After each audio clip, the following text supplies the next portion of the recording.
John Calvin on Psalm 89 verses 47 through 52. Remember how short my time is. Wherefore hast thou made all men in vain?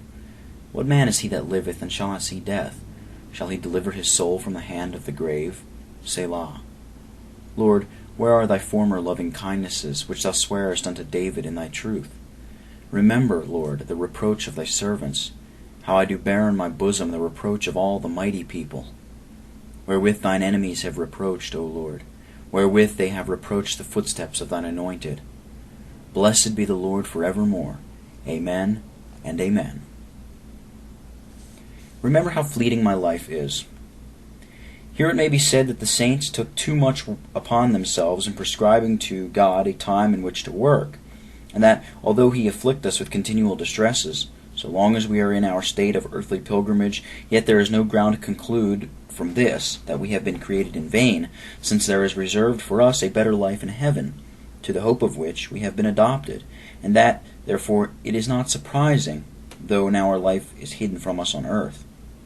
The answer is that it is by the permission of God that the saints take this liberty of urging him in their prayer to make haste, and that there is no impropriety in doing so, provided they, at the same time, keep themselves within the bounds of modesty, and, restraining the impetuosity of their afflictions, yield themselves wholly to his will.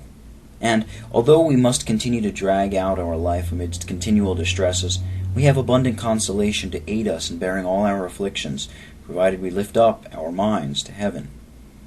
But still it is to be observed, in the first place, that it is certain, considering our great weakness, that no man will ever do this unless he has first tasted of the divine goodness in this life, and, secondly, that the complaints of the people of God ought not to be judged of according to a perfect rule, because they proceed not from a settled and an undisturbed state of mind, but have always some excess arising from the impetuosity or vehemence of the affections at work in their minds.